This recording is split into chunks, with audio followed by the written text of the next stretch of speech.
Hello friend, welcome you in Pre Education Tally Pro Volume number 1, Lecture number 6, Chapter number 4, Fundamental of Inventory Management। इस chapter के अंदर हम देखने वाले हैं मीनिंग ऑफ इन्वेंट्री के बारे में, understanding the inventory of management के बारे में, terms used in inventory management के बारे में। आखिरी में हम देखेंगे कि हमारी different type of inventory valuations के बारे में। तो सबसे पहले हम बात कर लेते हैं कि हमारी इन्वेंट्री की इंट्रोडक्शंस क्या है, इन्वेंट्री मतलब होता क्या है। इन्वेंट्री एक असेट के टाइप में होती है। जो भी हम अपने प्रोडक्ट्स को हम अपने बिजनेस के अंदर लेके आते हैं वो एक तरफ से हमारी ऑर्डिनरी कोर्स होती है, और जो इन्वेंट्री हमारी होती है वो एक डायरेक्ट रेडी नहीं रहती है सेल्स के लिए। इन अकाउंटिंग के अंदर जो भी हमारी इन्वेंट्री है ब्रेक डाउन कर दिया जाता है 3 स्टेजेस में। जो सबसे पहला स्टेज हमारी होती है रॉ मटेरियल। रॉ मटेरियल का मतलब होता है कि जो भी हम अपने प्रोडक्ट के अंदर जो भी कंज्यूम किया जाने वाले प्रोडक्ट जो फिनिश गुड में हम कन्वर्ट करते हैं वो सारी चीज़ों को हम रॉ मटेरियल्स के नाम से जानते हैं। उसके बाद हमारी होती है work in process. Work in process का मतलब होता है कि जो भी हम प्रोडक्ट अपने कस्टमर तक सेल करने के लिए अभी वो तैयार नहीं रहती है, क्योंकि वो हमारी प्रोडक्ट जो है वो अभी हमारे मिड स्टेज में होती है, अभी वो प्रोसेस होती है, जो हमारी प्रोडक्शन प्रोसेस अभी है अभी, इसलिए उसे हम कहते हैं वर्क इन प्रोसेस। लास्ट में हमारा होता है फिनिश गुड्स। फिनिश गुड्स के अंदर होती है कि जो भी हमारे गुड्स हैं वो अभी हमारे रेडी हो जाती है सेल करने के लिए हमारे कस्टमर को या मर्चेंट्स को या रिटेलर्स को। इन सारी जो सप्लायर्स होते हैं स्टेट के अंदर, उन सारे चीज़ों को अगर हम सेल करने के लिए जो भी हमारी गुड्स होती है रेडी होती है उससे हम फिनिश गुड्स के नाम से जानते हैं। तो इन जो हमारी यही जो हमारी 3 स्टेज होती है जो हमारे अकाउंट्स के अंदर इन्वेंट्री को टिपिकली 3 टाइप से स्टेज में क्लासिफिकेशन करती है। पहला जो हमारी रॉ मटेरियल, दूसरा हमारी होती है वर्क इन प्रोसेस, और तीसरा हमारी होती है फिनिश गुड। उसके बाद हमारा आता है इन्वेंट्री मैनेजमेंट। इन्वेंट्री मैनेजमेंट एक बहुत ही एक महत्वपूर्ण जो चीज़ें होती हैं हमारे बिजनेस के अंदर, जो हमें प्रोसेस को ट्रैक करते रहता है, कीप मैनेजमेंट करते रहता है जब हमारी प्रोडक्ट मैन्युफैक्चरिंग में रहती है टिल हमारा वेंडर तक रीच होने तक, जब हमारी जो सेल्स तक वो सारी चीज़ों को क्या करता है रिकॉर्ड में रखता है, और वो ये भी रिकॉर्ड करता है कि हमारे क्या नए चीज़ हैं और क्या हमारी रिटर्न प्रोडक्ट है। उन सारे चीज़ों को हमारे बिजनेस के अंदर मैनेज करने का एक बहुत ही महत्वपूर्ण जो टेक्निक है वो हमारी होती है इन्वेंट्री मैनेजमेंट। उसके बाद हमारा जो आता है terms use in inventory management. जो भी हम अपने टर्म्स को इस्तेमाल करते हैं उन सारे चीज़ों को हम देखने वाले हैं। तो जो हमारे कुछ ऐसे जो चीज़ें हैं जो हमें इन्वेंट्री मैनेजमेंट करने में बहुत ही ज़्यादा मदद करता है। पहला जो हमारा है स्टॉक आइटम। स्टॉक आइटम का मतलब होता है एक फिजिकल स्टॉक होती है जो हमारे गोडाउन्स या स्टोर वेयर हाउस में रखी जाती है सेल्स करने के लिए, और उसकी जो सेल्स की मेजरमेंट होती है वो मेजर कर किया जाता है।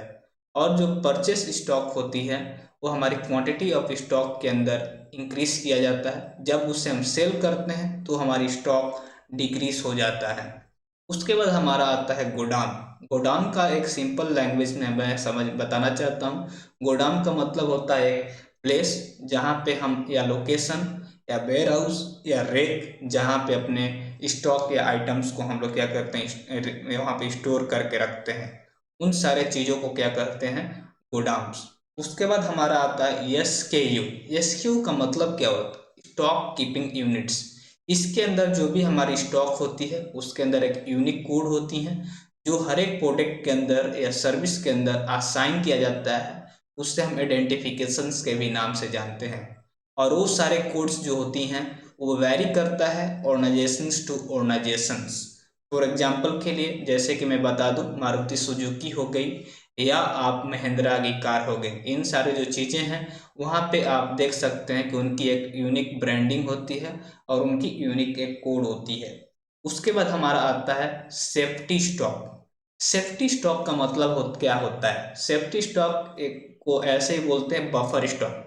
और इन स्टॉक का मतलब बिजनेस के अंदर जो भी अवॉइड किया जाता है शॉर्टफॉल ऑफ गुड्स, क्योंकि हमारे बिजनेस के अंदर जो भी हम प्रोडक्ट्स को रखते हैं या बनाते हैं वो ऐसे हमारी शॉर्टफॉल ना हो, और उन सारे कंडीशंस को मैन्युफैक्चरिंग या सप्लाई के समय में जो भी हमारे प्रोडक्ट्स का डिमांड है उन सारे डिमांड्स को फुलफिल करने के लिए हम इस सेफ्टी स्टॉक को रखते हैं, क्योंकि हमारा जो भी हमारे रिस्क है वो रन आउट ना हो जो हमारी स्टॉक्स के अंदर आते हैं। उसके बाद हमारा आता है लेवल, रिकॉर्ड ऑफ लेवल।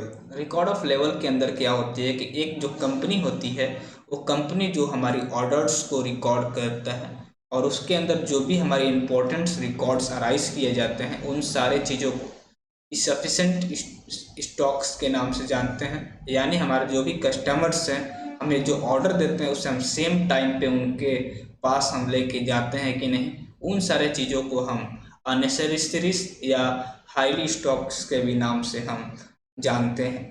उसके बाद हमारा आता है प्राइस लिस्ट, क्योंकि प्राइस लिस्ट ऐसी जो चीज़ें हैं जो हम ऑर्गेनाइजेशंस के अंदर या अपने कंपनी के अंदर डिफाइन करते हैं कि ये जो हमारी प्राइस क्या होने वाली है हमारी मल्टीपल्स डीलर्स के लिए या हमारी जो भी प्रोडक्ट्स के अंदर हमारा क्या प्राइसिंग होने वाला है। उसके बाद हम इसकी के अंदर हम देखेंगे कि हमारी जो प्राइस है जो हम कैसे अपना प्राइस को वेरिएशंस करते हैं स्ट्रक्चर बाय स्ट्रक्चर। तो यहाँ पे डिफरेंट टाइप ऑफ बायर्स होते हैं या कस्टमर होते हैं, जैसे कि होलसेलर हो गए, डीलर हो गया, रिटेलर हो गया, और उन सारे चीज़ों को हम क्या करते हैं एक टाइप से रेफरिंग करते हैं हमारी मेकिंग ऑफ सेल्स के अंदर। क्योंकि अगर हमारा होलसेलर को कुछ रेट में हम देते हैं, डीलर्स को कुछ रेट में देते हैं, रिटेलर्स को कुछ रेट में देते हैं, और उसके बाद हमारी जो कस्टमर्स होते हैं उनको हम किसी और रेट में देते हैं, इन सारे चीज़ों को क्या करते हैं हमें प्राइस लिस्ट के अंदर मेंटेन करना होता है। उसके बाद हमारा आता है मैन्युफैक्चरिंग एंड एक्सपायरी डेट। ये जो मैन्युफैक्चरिंग डेट और एक्सपायरी डेट जो होती है ये दो चीज़ में हो सकता है, या तो जो हमारी प्रोडक्ट फूड्स या मेडिसिन। क्योंकि हम एक्सपायरी डेट इसलिए हम मेंटेन करते हैं कि जो हमारी गुड्स की एक्सपायरी कब होने वाली है और वो हमारा गुड्स किस कंडीशन में है, उन सारे कंडीशन को कंज्यूम करने के लिए हम मैन्युफैक्चरिंग और एक्सपायरी डेट हम लिखते हैं। क्योंकि हमारा ये जो एक्सपायरी और मैन्युफैक्चरिंग एक्सपायरी डेट हमारा लाइकली जो ऐसी गुड्स होती हैं जहाँ पे हम ईटेबल या मेडिसिन को हम कह सकते हैं। उसके बाद हमारा आता है डेड स्टॉक। डेड स्टॉक का मतलब क्या होता है? डेड स्टॉक ऐसी स्टॉक होती है जो हमारे गोदाम के अंदर बहुत ही लॉन्ग समय तक पड़ी होती हैं, जो वो सेल नहीं किया जाता है। लॉन्ग समय तक वो हमारी प्रोडक्ट जो सेल नहीं होते हैं उसे हम डेड स्टॉक के नाम से जानते हैं। उसके बाद हमारा आता है इन्वेंट्री वैल्यूएशन। इन्वेंट्री वैल्यूएशंस क्या होता है? इन्वेंट्री वैल्यूएशंस के अंदर हम उन सारे स्टॉक्स का जो भी हमारे इन्वेंट्री हैं उनकी कॉस्टिंग्स एंड सेलिंग्स को हम नापते हैं। क्योंकि हम जो भी कंपनी को अपने गुड्स को प्रोवाइड कराते हैं उन सारे मैंडेटरी होती है कि जो भी हमारा स्टॉक होती हैं जो वहाँ पे पड़े हुए हैं वो कैसे हम मैनेज करेंगे, कैसे हम देखते हैं उन सारे चीज़ों की रेवेन्यू क्या है, एक्सपेंस क्या है, हमारे फाइनेंशियल स्टेटमेंट्स में वो सारे मदद करते हैं। क्योंकि हम अपने बिजनेस को उसी बिहाफ पे हम अपने बिजनेस के अंदर हम डिस्कशंस को कर सकते हैं। तो हमारी स्टॉक वैल्यूएशंस की मेथड क्या होती है? क्योंकि हम स्टॉक वैल्यूएशंस उसी मेथड के ऊपर हम करते हैं, क्योंकि हमारी स्टॉक वैल्यूएशन जो मेथड होती है वो डिपेंड करता है नंबर ऑफ वेरिएबल्स के ऊपर।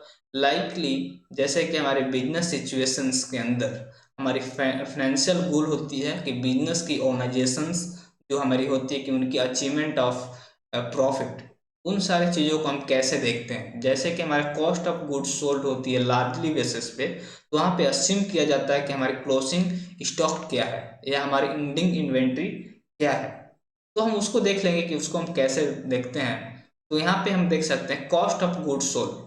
तो cost of goods sold equal to opening stock, यानी कि बिगिनिंग जो हमारी इन्वेंट्री है उसमें प्लस हो जाता है जो भी हम परचेस किए गए हैं, और उसके बाद हमारा रिपोर्टिंग पीरियड्स को माइनस करेंगे तो हमारी क्लोजिंग स्टॉक आ जाएगी। तो उसे हम एंडिंग इन्वेंट्री के भी नाम से हम जानते हैं।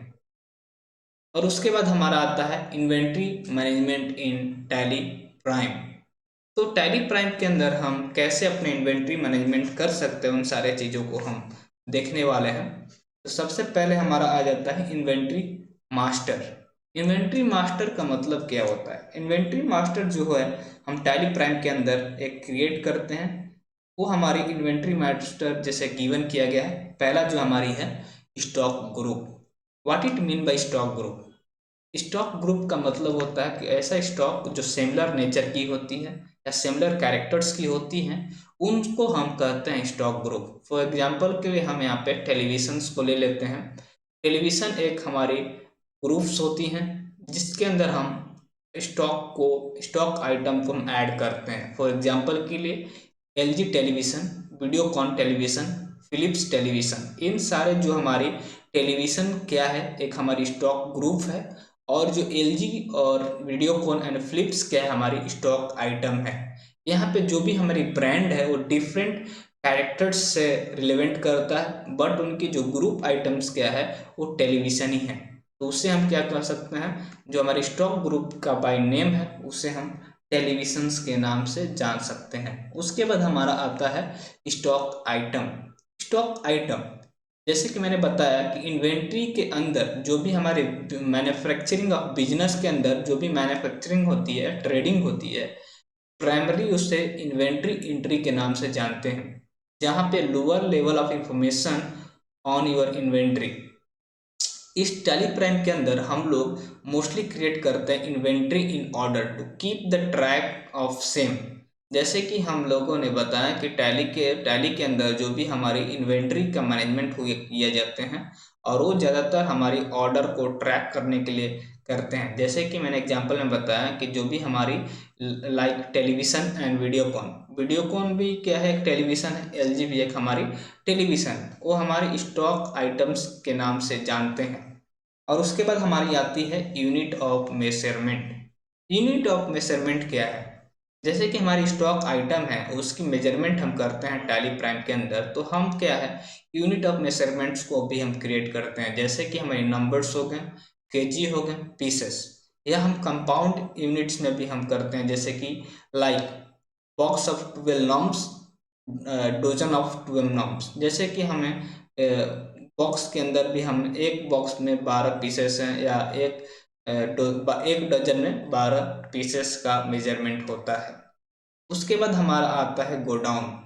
जैसे कि मैंने आपको बताया कि गोडाउन एक हमारी लोकेशंस के नाम से जानते हैं, जहाँ पे अपने स्टॉक आइटम्स को या गुड्स को हम स्टोर करते हैं, उसे हम गोडाउन्स के नाम से जानते हैं। फॉर एग्जांपल के लिए हम बता दें कि godowns are the storehouse, warehouse and rack, जैसे कि मैंने आपको बताया।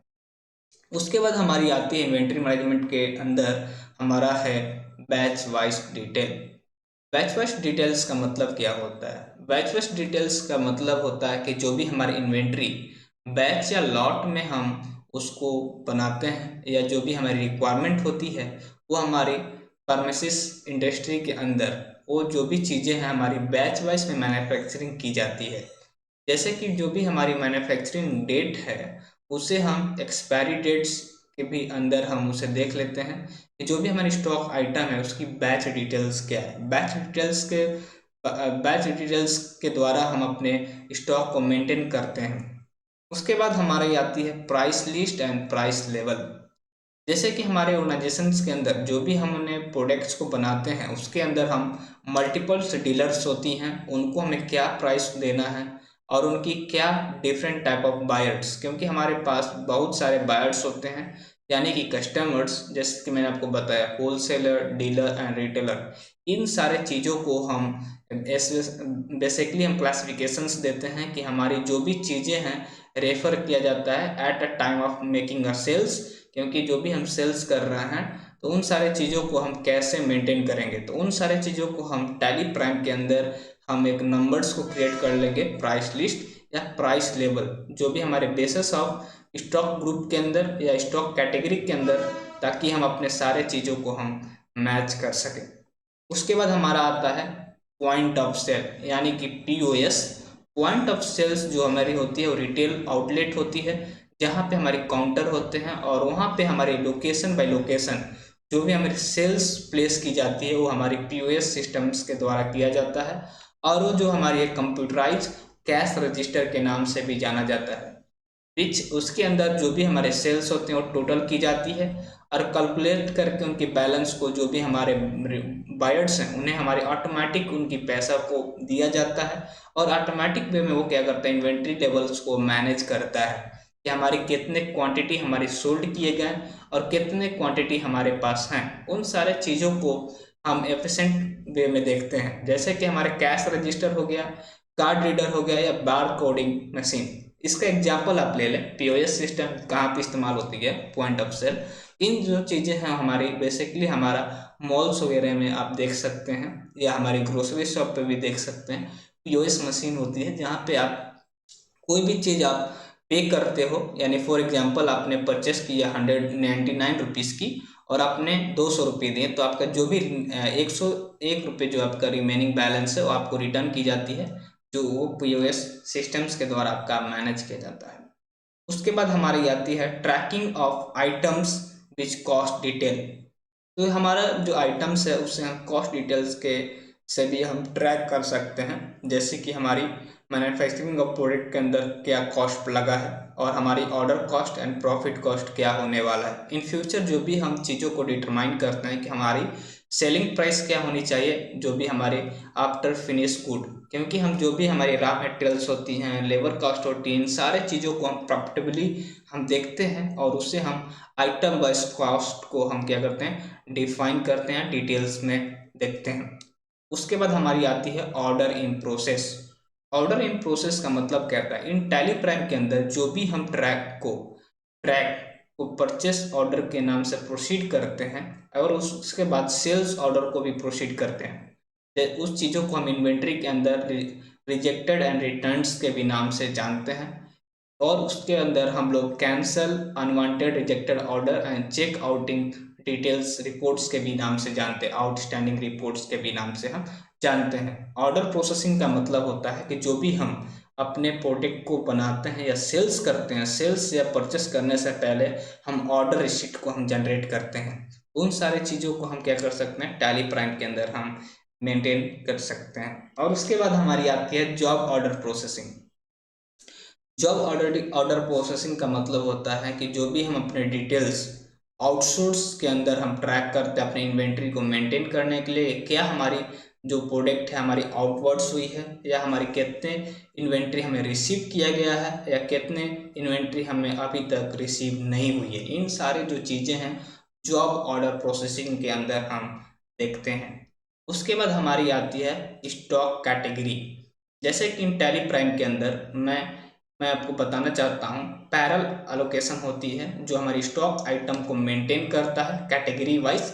जैसे कि मैंने आपको बताया कि टेलीविज़न एक क्या है, पैरेलल ग्रुप है, जिसका मतलब होता है कि वो 21 इंच है टेलीविज़न है या 22 इंच टेलीविज़न है, can be given to the television, क्योंकि वो टेलीविज़न तो है ही, बाकी उसकी साइज जो हमारी है वो 21 इंच है और 22 इंच है। बहुत बार आप देखते होंगे कि आपकी प्रोडक्ट का नेम तो सेम है बट अब साइज या क्वांटिटी में आपका डिफरेंस हो सकता है। इन सारे चीज़ों को हम स्टॉक कैटेगरी के अंदर हम डिफाइन करते हैं और उससे रिपोर्ट्स के अंदर हम देखते हैं कि वो जो चीज़ें हैं हमारी एबिलिटी है कि नहीं। ऐसे कि हम टोटल अब टेलीविज़न तो हमें दिखा रहा है बट हमें देखना है कि हमारी जो एबिलिटी है वो 21 इंच की है या नहीं, टेलीविज़न जो हमारे 21 इंच की है वो है या नहीं। उसके बाद हमारा आता है कॉस्ट मेथड। कॉस्ट मेथड जो होती है स्टॉक वैल्यूएशंस मेथड के ऊपर डिपेंड करता है, क्योंकि उनके अंदर नंबर वेरिएबल्स होती हैं और वो हमारी जो चीज़ें होती हैं बिजनेस सिचुएशंस के अंदर, फाइनेंशियल जो गोल होती है या बिजनेस ऑर्गेनाइजेशंस होती हैं उसके अंदर हम कैसे एक्सप्लोर कर सकते हैं। और हमारी जो टैली प्राइम के अंदर उन चीज़ों को हम फॉलोइंग कॉस्ट मेथड के अंदर स्टॉक वैल्यूएशंस या बिजनेस रिक्वायरमेंट के अंदर हम कैसे देख सकते हैं। तो उसके लिए हमारे पास कुछ, हम लोग उसके लिए देखने के लिए हमारे पास कुछ स्टेटमेंट्स होती हैं, जैसे कि हमारा होता है at zero cost, at average cost, FIFO पेंचुअल and last purchase cost, LIF annual, LIFO पेंचुअल and monthly average cost and the last उसकी हमारी आती है स्टैंडर्ड कॉस्ट। ये जो सारी चीज़ें होती हैं कॉस्ट मेथडिंग हमारे इन्वेंट्री के अंदर होता है। उसके बाद हमारा आता है bill of material, BOM. Bound का मतलब क्या होता है? Bill of material. ये जो हमारी चीज़ें हैं ऑटोमेटिक हमारी लिस्ट आउट करते हैं कि जो भी हमारी कंपोनेंट मैन्युफैक्चरिंग करने के लिए, हमारे फिनिश प्रोडक्ट को बनाने के लिए जो भी चीज़ें हमें ज़रूरत है उसे हम बिल ऑफ मटेरियल्स के नाम से जानते हैं। और वो जो टैली प्राइम के अंदर हमें अलोकेट करता है कि हमें क्या क्या चीज़ हमें ऐड करनी होंगी, जैसे कि हमारे मैन्युफैक्चरिंग कॉस्ट क्या है, लेबर कॉस्ट क्या है, पैकेजिंग कॉस्ट क्या है और लास्ट फिनिशिंग गुड्स क्या होती है। तो ये जो हमारी जो बिल ऑफ मटेरियल जो हमारी बहुत ही मेन जो टर्म्स होती हैं, जब भी हम इन्वेंट्री को मैनेज करते हैं या कंपनी के अंदर अपने प्रोडक्ट को मैन्युफैक्चरिंग करते हैं, तो हमें ये चीज़ बिल ऑफ मटेरियल जो हमें बहुत ही इम्पोर्टेंट जो टर्म्स हैं जो हमारे टैली प्राइम के अंदर हम उसे अलोकेट कर लेते हैं और ऑटो लिस्टेड हो जाता है कि हमारी मैन्युफैक्चरिंग कॉस्ट क्या होने वाला है, लेबर कॉस्ट क्या होने वाला, पैकेजिंग कॉस्ट क्या होने वाला और फिनिश गुड्स के बाद हमारी कॉस्टिंग क्या होने वाली है। उसके बाद हमारे आते हैं इन्वेंट्री वाउचर्स, क्योंकि हम लोग सारे जो चीज़ें को करने के बाद हमें इन्वेंट्री ट्रांजैक्शंस को भी करना पड़ता है जो हमारी day to day business activity के अंदर होती है, जैसे कि हमारी purchase of raw material, manufacturing of goods, sales of goods, rejection of good, transfer of goods, all सारे ट्रांजेक्शन जो भी हम रिकॉर्ड करते हैं predefined inventory value vouchers के अंदर टैली प्राइम में हम उन सारे चीज़ों को हम रिकॉर्ड करते हैं। आखिरी में हमारा जो है इन्वेंट्री रिपोर्ट्स। इन्वेंट्री रिपोर्ट्स के अंदर हम टैली प्राइम के अंदर हम उन सारे जो चीज़ें जो हमारी इंस्टेंट जनरेट की गई हैं इन्वेंट्री रिपोर्ट्स के अंदर हम देखेंगे कि हमारी स्टॉक की समरी क्या है, फिजिकल स्टॉक हमारे कितने पड़े हुए हैं जो हमारे रजिस्टर्स में हैं, और हम जो ट्रांजेक्शन्स जो हमारी होती है ट्रांसफ़र ऑफ एनालिसिसिंग जो भी हमारी स्टॉक की होती है, और हम स्टॉक की क्यूरी हम देख लेते हैं और उसी के बिहाफ पे हम बैच बैच डिटेल्स को भी हम एनालाइज कर सकते हैं कि हमारी कितने इन्वेंट्री हमारी वहाँ पे पड़ी हुई है। इन सारे रिकॉर्ड्स को हम टैली प्राइम के अंदर हम जब देखेंगे तो उसे हम रिपोर्ट्स के नाम से हम जानते हैं।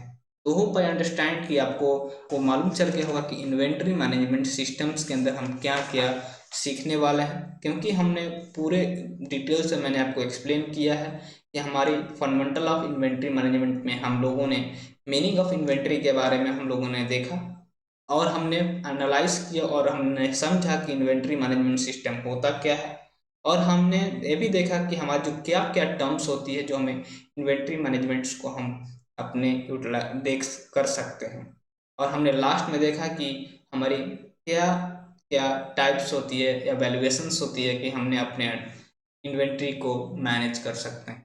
Thank you for watching my